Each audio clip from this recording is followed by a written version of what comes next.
Today we will read about conclusion of this chapter.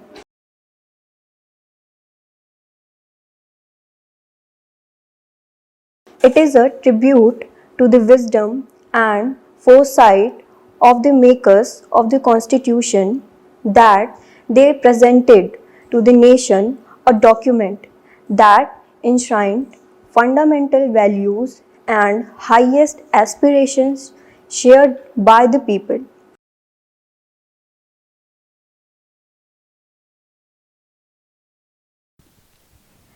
I am repeating it once again. It is a tribute to the wisdom and foresight of the makers of the Constitution that they presented to the nation a document that enshrined fundamental values and highest aspirations shared by the people.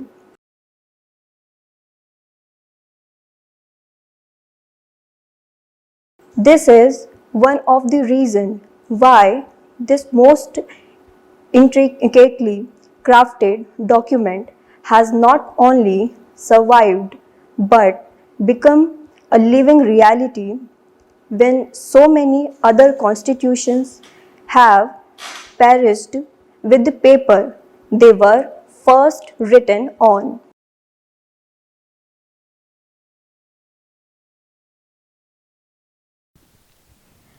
I am repeating it once again.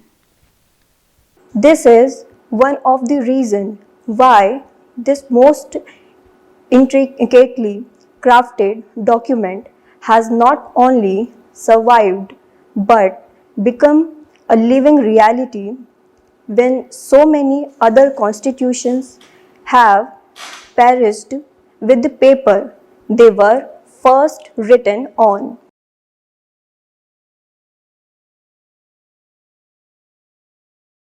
India's constitution is a unique document which in turn became a exemplar for many other constitutions, most notably South Africa.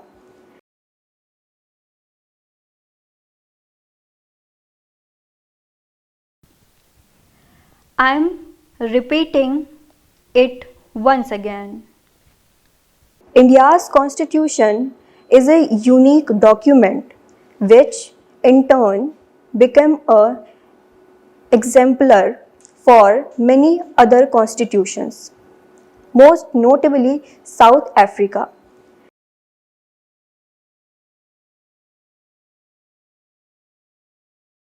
The main purpose behind the long search that went on for almost 3 years was to strike the right balance so that institution created by the Constitution would not be haphazard or tentative arrangements but would be able to accommodate the aspirations of the people of India for a long time to come.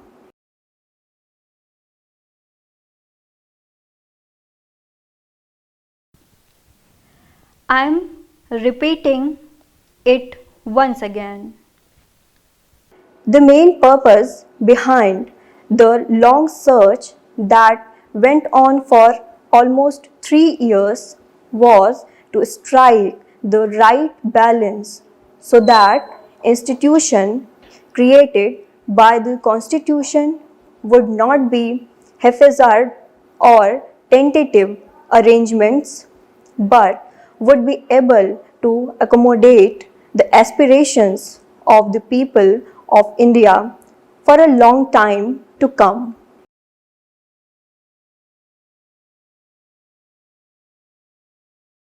You will know more about these arrangements through the study of the remaining chapters in this book.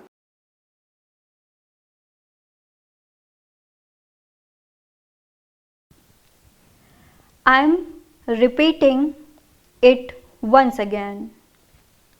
You will know more about these arrangements through the study of the remaining chapters in this book.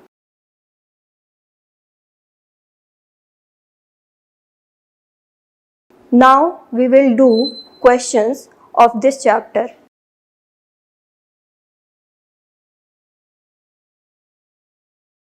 Which of these is not a function of the Constitution? A. It gives a guarantee of the rights of the citizen.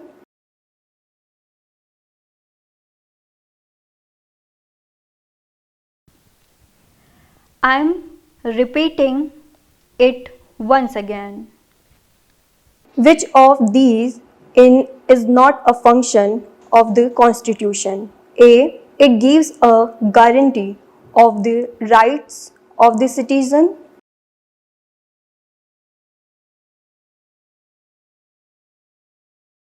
B. It marks out different spheres of power for different branches of government. C. It ensures that good people come to power. D. It gives expression to some shared values.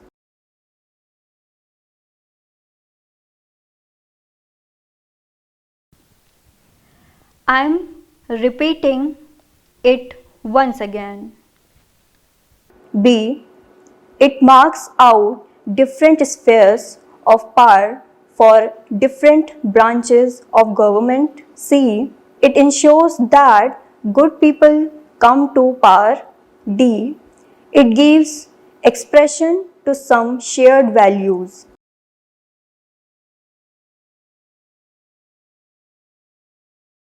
Question number 2. Which of the following is a good reason to conclude that the authority of the Constitution is higher than that of the Parliament?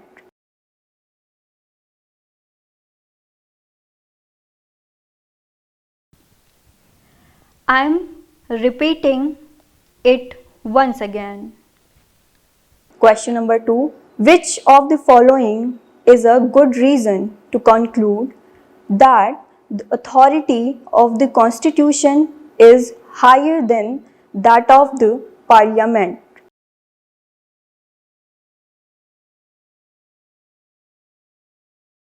Option A. The Constitution was framed before the Parliament came into being. Option B. The Constitution makers were more eminent leaders than the members of the Parliament.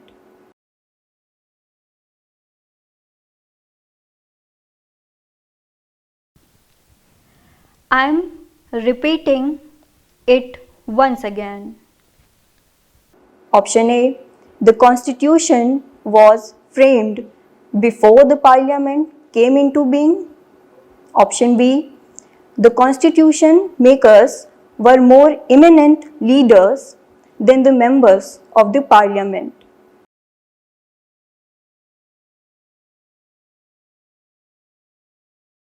Option C. The Constitution specifies how Parliament is to be formed and what are its powers. Option D. The Constitution cannot be amended by the Parliament.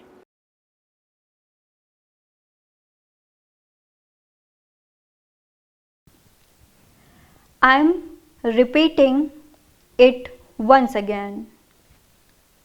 Option C. The Constitution specifies how Parliament is to be formed and what are its powers. Option D. The Constitution cannot be amended by the Parliament.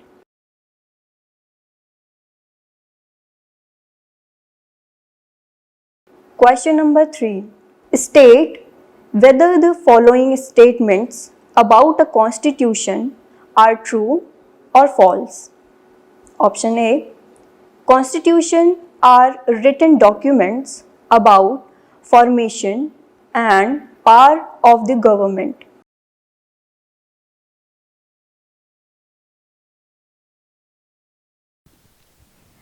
I am repeating it once again. Question number 3. State whether the following statements about a constitution are true or false. Option A. Constitution are written documents about formation and power of the government.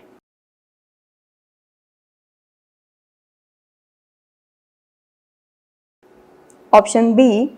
Constitutions exist and are required only in democratic countries. Option C. Constitution is a legal document that does not deal with ideals and values. Option D. A constitution gives its citizens a new identity.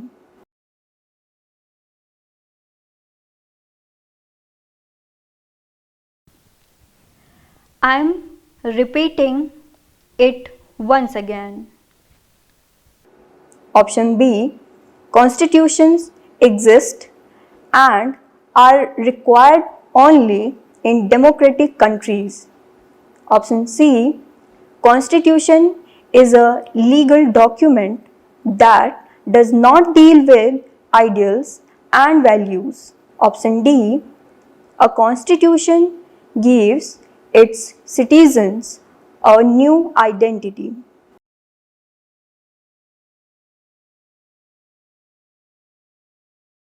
Question number 4.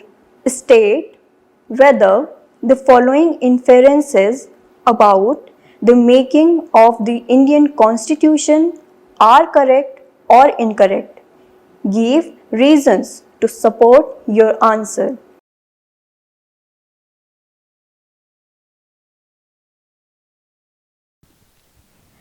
I am repeating it once again. Question number 4. State whether the following inferences about the making of the Indian Constitution are correct or incorrect. Give reasons to support your answer.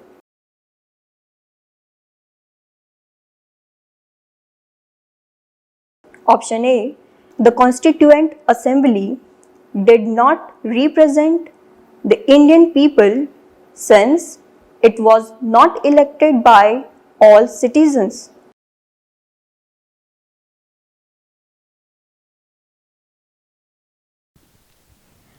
I am repeating it once again. Option A.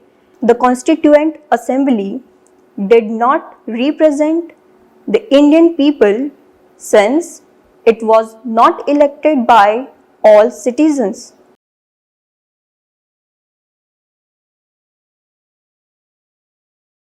Option B. Constitution making did not involve any major decisions since there was a general consensus among the leaders at that time about its basic framework.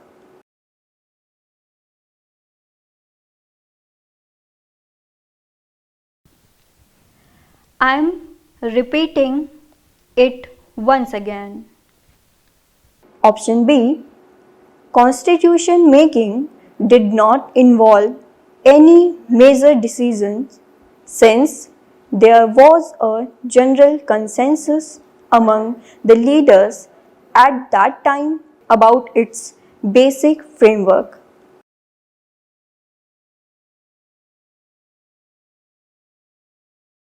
Option C. There was little originality in the Constitution, for much of it was borrowed from other countries.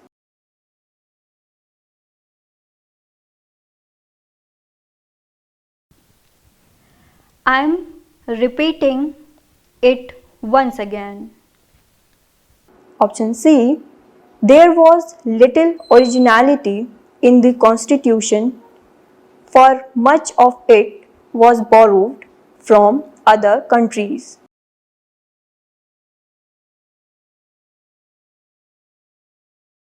Question number 6.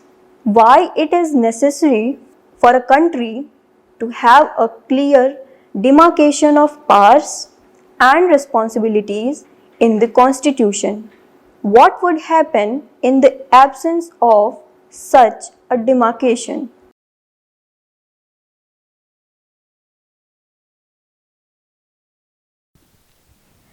I am repeating it once again.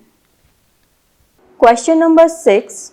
Why it is necessary for a country to have a clear demarcation of powers and responsibilities in the Constitution?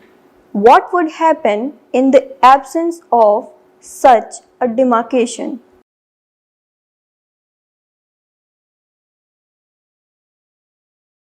Question number 7.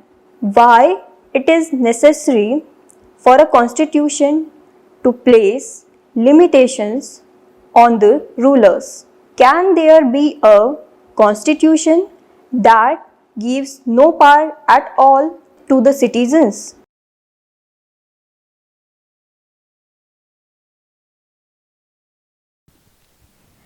I am repeating it once again. Question number 7. Why it is necessary for a constitution to place limitations on the rulers? Can there be a constitution that gives no power at all to the citizens?